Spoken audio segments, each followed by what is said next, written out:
వేదవతి ప్రసాదరావు సంతానలక్ష్మి పూజ కోసం అన్ని ఏర్పాట్లు చేస్తారు.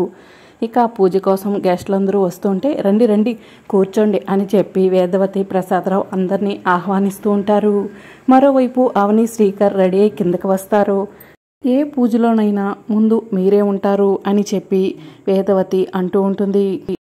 ఇక పక్కనే ఉన్న ప్రసాదరావు మీకున్న బాధ్యత మిగతా వాళ్ళలో కనిపించదు ఏంటో, ఎన్ని కష్టాలు వచ్చినా మీరే ఎదుర్కొంటారు, మిగతా వాళ్ళు మాత్రం పక్క వాళ్ళ మీదకు తోసేస్తారు అని చెప్పి వేదవతి అంటూ ఉంటే మీకున్న ఓర్పు సహనం మిగతా వాళ్ళకు లేదు అని ప్రసాదరావు అంటూ ఉంటాడు.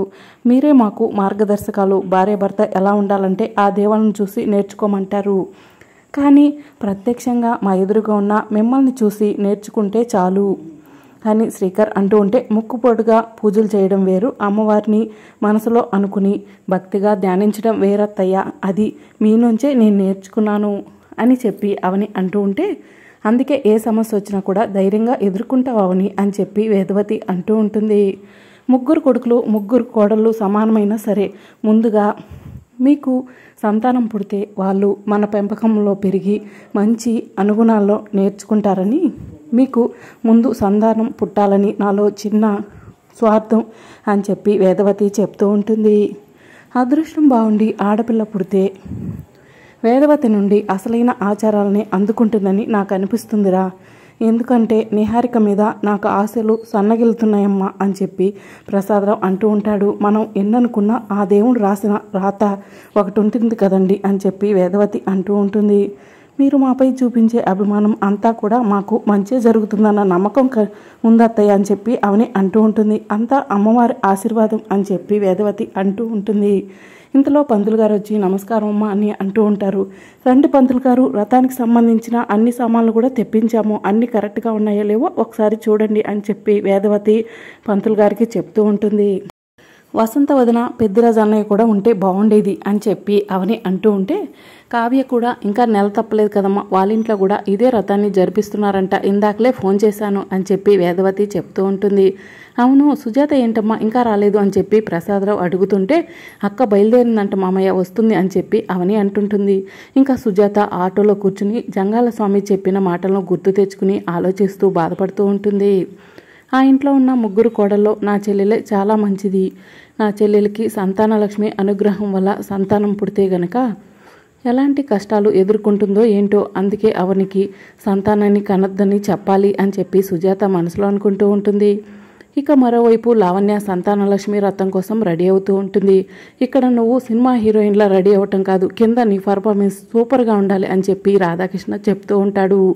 మీరే చూస్తారు కదా, అదర కొట్టేస్తాను, నటించేస్తాను, జీవించేస్తాను అని చెప్పి లావణ్య అంటూ ఉంటే అంత ఓవర్ యాక్షన్ చేసి దొరికిపోమాకే అని చెప్పి రాధాకృష్ణ అంటూ ఉంటాడు. నార్మల్గానే ఉంటానులే, వెంటనే వామిటింగ్లు చేసుకోమంటారా అని చెప్పి లావణ్య అడుగుతుంటే నువ్వెక్కడ దొరికేవే నాకు అని చెప్పి రాధాకృష్ణ అంటూ ఉంటాడు. ఏమైంది అని చెప్పి లావణ్య అడుగుతుంటే సంతానలక్ష్మి రథం జరిగిన తర్వాత నువ్వు వామిటింగ్ చేసుకుంటే ఇదంతా కూడా సంతానలక్ష్మి వల్లే జరిగిందని అందరూ అనుకుంటారు, అలా కాకుండా నువ్వు వామిటింగ్స్ ముందే చేసుకుంటే అందరికీ అనుమానం వస్తుంది అని చెప్పి రాధాకృష్ణ చెప్తూ ఉంటే నీ అడుగు జాడల్లోనే నడుస్తున్నాను, నా ప్లాన్ ఏమైనా బెడిస్ కొట్టిందనుకో నేను అస్సలు ఊరుకోను అని చెప్పి లావణ్య అంటూ ఉంటుంది. మనం ఎలాగో ప్లాన్ చేసి బిడ్డల్ని కనాలనుకుంటున్నాం కాబట్టి నువ్వేం బాధపడకు, మనం అనుకున్నది అనుకున్నట్టుగానే జరుగుతుంది అని చెప్పి రాధాకృష్ణ అంటుంటాడు. ఇక మరోవైపు నిహారిక తను నెంబర్స్ వేసుకున్న బోర్డు దగ్గర నిల్చొని చూస్తూ ఉంటుంది. ఏం చూస్తున్నావు బుజ్జి అని చెప్పి అడుగుతుంటే 7 రోజులు అయిపోయినాయి, ఇంకా 3 రోజులు మాత్రమే ఉన్నాయి, ఈ 3 రోజుల్లో అవని తనే గెలుస్తానని కాన్ఫిడెన్స్గా ఉంది, ఎలా గెలుస్తుందా అని చెప్పి ఆలోచిస్తున్నా అని చెప్పి నిహారిక అంటూ ఉంటుంది. దానికి అంత సీన్ లేదులే బుజ్జి, ఎన్నోసార్లు నిన్ను ఓడించాలని చూసింది కానీ దానివల్ల కాలేదు అని చెప్పి కృష్ణబాబు అంటూ ఉంటాడు. ఎందుకో నాకు భయంగా ఉంది బుజ్జి అని చెప్పి నిహారిక అంటూ ఉంటే భయం పుట్టించే ఆడదానికే భయమా అని చెప్పి కృష్ణబాబు అంటూ ఉంటాడు. అసలు మన పెళ్ళైన కొత్తల్లోనే ఆ ముక్కు పుడక నా చేతికి వచ్చునుంటే కనుక ఈరోజు ఇన్ని పాటలు ఉండేవి కాదు అని చెప్పి నిహారిక అంటూ ఉంటుంది. అవును బుజ్జి అని చెప్పి కృష్ణబాబు అంటుంటాడు. అందుకే నేను ఒక ప్లాన్ ఆలోచించాను, ఈరోజు సంతానలక్ష్మి రథం పూర్తయ్యేలోపు ముక్కు పుడకను నేను సొంతం చేసుకుంటాను అని చెప్పి నిహారిక చెప్తూ ఉంటుంది. ఎలా బుజ్జి, మన ఇంట్లో ఇన్ని ప్లాన్స్ జరుగుతున్నాయి, ఎప్పుడు కూడా నీకు ముక్కు పుడక వచ్చే ప్రసక్తే కనిపించలేదు, ఇప్పటికిప్పుడు ముక్కు పుడక ఎలా సొంతం చేసుకుంటావు, నీ ప్లాన్ ఏంటి చెప్పు అని చెప్పి కృష్ణబాబు అంటూ ఉంటే నా ప్లాన్ ఏంటంటే అని చెప్పి నిహారిక అంటుంటే అప్పుడే అవని వచ్చి చాటుగా ఉండి నిహారిక ప్లాను వినటానికి ట్రై చేస్తూ ఉంటుంది.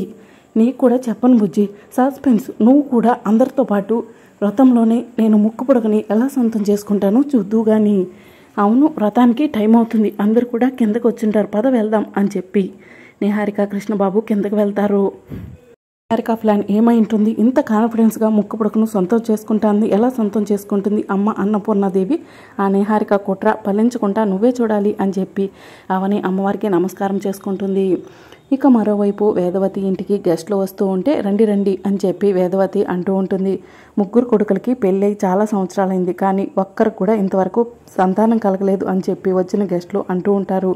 ఇంకేమీ బాధపడాల్సిన అవసరం లేదు, నాకు తొందరలోనే సంతానం కలుగుతుందని, నా జాతకంలో సంతానం వల్ల ఇప్పుడు వరకు ఉన్న దోషమంతా కూడా పోయిందని పంతులు గారు చెప్పారు అని చెప్పి లావణ్య చెప్తూ ఉంటుంది. అవునండి, నా భార్యకు తొందరలోనే వామిటింగ్స్ అవుతాయి, నా భార్య జాతకం మారిపోయిందంట, పిల్లలు పుట్టకుండా ఇన్ని రోజులు ఉన్న దోషమంతా పోయిందంట, ఇక తొందరలోనే నా భార్య వామిటింగ్ చేసుకుంటుంది అని చెప్పి రాధాకృష్ణ చెప్తూ ఉంటే, అంత లేదురా, మొదటిగా ఈ ఇంట్లో నా భార్య వామిటింగ్ చేసుకుంటుంది, ఇప్పటి వరకు బండి మొదటి గేర్లో వెళ్ళింది, ఇప్పుడు 3వ గేర్లో వెళ్తుంది అని చెప్పి కృష్ణబాబు చెప్తూ ఉంటాడు. ఇక మాకు పిల్లలు పుట్టిన తర్వాత వదినలు మీరు సంతాన సాఫల్య కేంద్రాల చుట్టూ తిరగాల్సిందే అని చెప్పి కృష్ణబాబు అంటూ ఉంటే, అంత సీన్ లేదులే అని చెప్పి రాధాకృష్ణ అంటూ ఉంటాడు. ఎందుకు లేదు అని చెప్పి కృష్ణబాబు అడుగుతుంటే, మా ప్లాన్లు మాకుండే అని చెప్పి లావణ్య అంటూ ఉంటుంది. ఏం ప్లాన్లు ఏంటి అని చెప్పి నిహారిక అడుగుతుంటే, ఏం లేదు, మేము ఇప్పుడే పిల్లల్ని కనాలని డిసిషన్ తీసుకున్నామని చెప్పి రాధాకృష్ణ కవర్ చేస్తూ ఉంటాడు. ఇక అప్పుడే శ్రీకర్ అవని కూడా వస్తారు. ఇన్ని రోజులు ఇంట్లో ఉన్న సమస్యల గురించి ఆలోచిస్తూ మేము పిల్లల్ని కనాలనుకోలేదు, లేకపోతే ఈ పాటికి మాకు సంతానం కలిగేది అని చెప్పి శ్రీకర్ అంటాడు. ఏం అవని, నేను చెప్పింది కరెక్టేనా అని చెప్పి శ్రీకర్ అంటుంటే, అవును బావా అని చెప్పి అవని అంటుంది. ఇక ఇంతలో సుజాత ఆటో దిగుతూ ఉంటుంది. ఇక సుజాత ఆటో దిగి మనసులో ఇలా అనుకుంటూ ఉంటుంది, తాలిబంధం తర్వాత ఏ ఆడదైనా పేగుబంధం కోసం తహతహలాడుతుంది.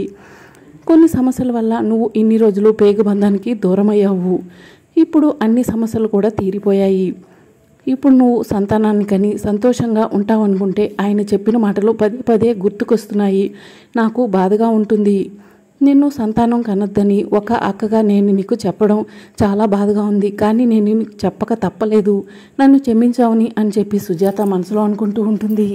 ఇక అవని మనసులో ఇలా అనుకుంటూ ఉంటుంది, ఈ నిహారిక కోట్ల విలువ చేసే ముక్కు పొడుకును ఎలా సొంతం చేసుకుంటుంది, దీని ప్లాన్ ఏంటి అని చెప్పి ఆలోచిస్తూ ఉంటే, ఏంటవని ఇలాంటి పూజ విషయాల్లో మా అందరికంటే నువ్వే చాలా స్పీడ్గా ఉంటావు, ఈరోజేంటి డల్గా ఉన్నావు అని చెప్పి అవని అడుగుతూ ఉంటే, వాళ్ళ అక్క సుజాత రాలేదని ఆలోచిస్తుందేమో అని చెప్పి కృష్ణబాబు అంటూ ఉంటాడు. అప్పుడే సుజాత వస్తుంది. అదిగో సుజాత గారు వచ్చారు, ఇక రణరంగమే అని చెప్పి కృష్ణబాబు అంటూ ఉంటాడు. మా అక్క అనవసరంగా గొడవ పెట్టుకోదు, ఏదైనా సందర్భం ఏదైనా తప్పు ఉంటేనే వాళ్ళని నిలదీస్తుంది అని చెప్పి అవని అంటూ ఉంటుంది.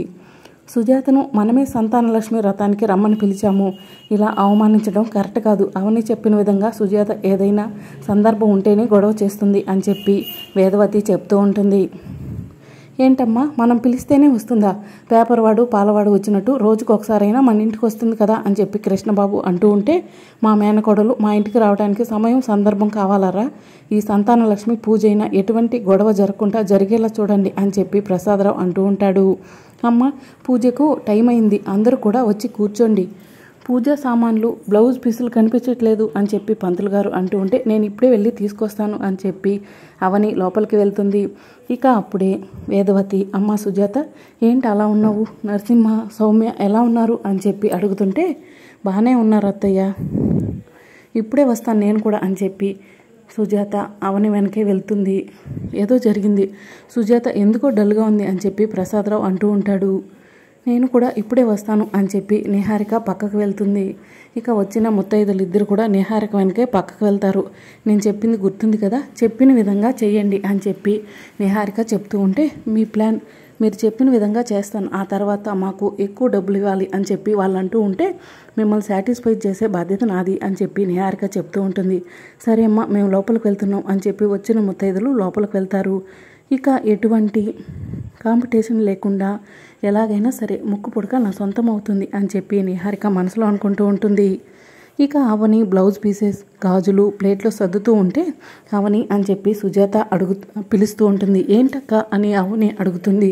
నీతో నేను కాస్త మాట్లాడాలవని అని చెప్పి సుజాత అంటూ ఉంటే వ్రతానికి టైం అవుతుంది, వ్రతం పూర్తయ్యేదాకా మాట్లాడదాం అక్క అని చెప్పి అవని అంటుంటే నువ్వు పిలిచావని వ్రతం చూడడానికి నేను రాలేదు, నా మనసులో ఉన్న ఆందోళన నీకు చెప్పుకోవడానికి వచ్చాను అని చెప్పి సుజాత చెప్తూ ఉంటుంది. సరే అక్క చెప్పు అని చెప్పి అవని అంటూ ఉంటుంది. నేను విషయం అంతా కూడా నీకు చెప్తాను, తర్వాత నా నిర్ణయం కూడా నీకు చెప్తాను, నా నిర్ణయాన్ని నువ్వు కాదనకూడదు అని చెప్పి సుజాత చెప్తూ ఉంటుంది. సరే అక్క అని చెప్పి అవని అంటుంది. ఈ విషయం గురించి నీకు చెప్పాలా వద్దా అని నాలో నేనే ఎంతో మదనపడ్డాను. మీ బావకు చెప్పుకున్నాను, ఎట్టి పరిస్థితుల్లో ఈ విషయం గురించి అవనికి చెప్పని మీ బావ చెప్పాడు. నీకు పాప బాబు పుడితే వాళ్ళతో కలిసి సంతోషంగా ఆడుకోవాలని నాకు కూడా ఉంది. కానీ నీకు పిల్లలు పుడితే కనుక నువ్వు మరిన్ని కష్టాలు ఎదుర్కొంటావని జంగాల స్వామి చెప్పారు. వేదవతి అత్తయ్య కోరిక మీదకు నువ్వు సంతానాన్ని కని ఇబ్బందులు పడొద్దు అవని, నువ్వు శ్రీకర్ సంతోషంగా ఉండాలన్నదే నా కోరిక అని చెప్పి సుజాత వెనక్కి తిరిగి చూసేసరికి ఎదురుగా వేదవతి ఉంటుంది. మరి రాబోయే ఎపిసోడ్లో ఏం జరుగుతుందో తెలుసుకోవాలంటే ఛానల్ని సబ్స్క్రైబ్ చేసుకోండి.